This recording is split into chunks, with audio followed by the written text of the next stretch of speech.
tels que l'enterrement de femmes vivantes. La même violence ciblée a également frappé ces communautés lors des massacres. Hari tweet yo kuri X y'umuvugizi wa guverinoma. All those who have died and continue to die in the DRC, the responsibility lies with the leaders of the DRC, first and foremost. These leaders are the cause and they must not look for pretexts. Tels que l'enterrement de femmes vivantes. La même violence ciblée a également frappé ces communautés lors des massacres du 24 août 1998 à Kilungutwe, Kalama et Kalambi, ainsi que des membres de l'ethnie Hutu, visés précisément en raison de leur identité ethnique.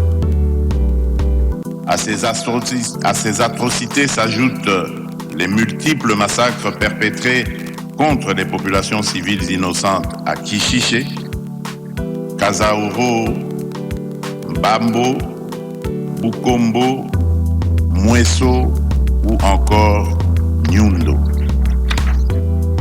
Face à ces crimes atroces, longtemps ignorés ou minimisés par la communauté internationale, la vérité commence enfin à émerger.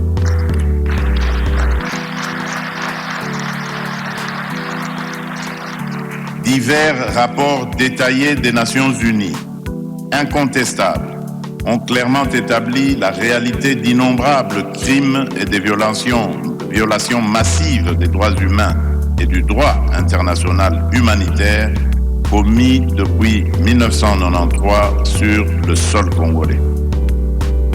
Ces actes atroces, perpétrés directement ou indirectement par certains pays voisins, en particulier le Rwanda, à travers des forces négatives qu'ils créent, forment, arment et soutiennent, ne laissent plus aucun doute quant à l'existence d'un véritable génocide dans chacun de ces tragiques épisodes.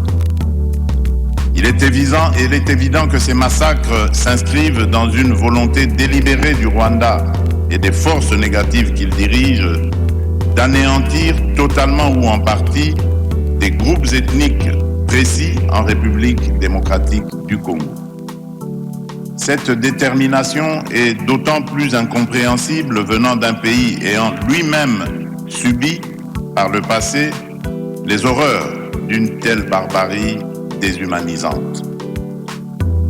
Au lieu de perpétuer ces atrocités en d'autres lieux et d'autres époques, ce pays aurait dû logiquement rejoindre les efforts universels visant à promouvoir la paix, la dignité humaine et l'harmonie entre les peuples.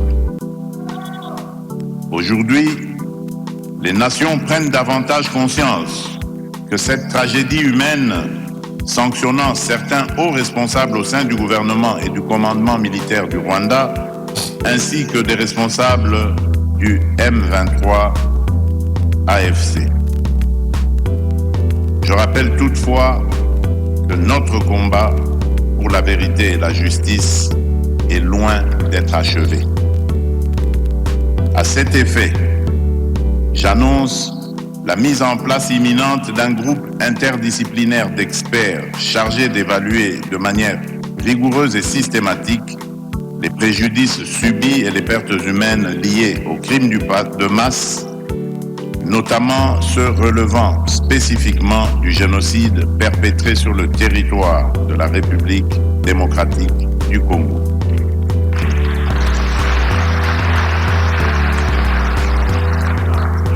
Distingués invités, mesdames et messieurs, cette table ronde doit nous permettre non seulement de témoigner, mais surtout de construire ensemble une stratégie nationale efficace pour obtenir la reconnaissance internationale du génocide commis sous notre sol et pour consolider durablement la paix dans notre pays.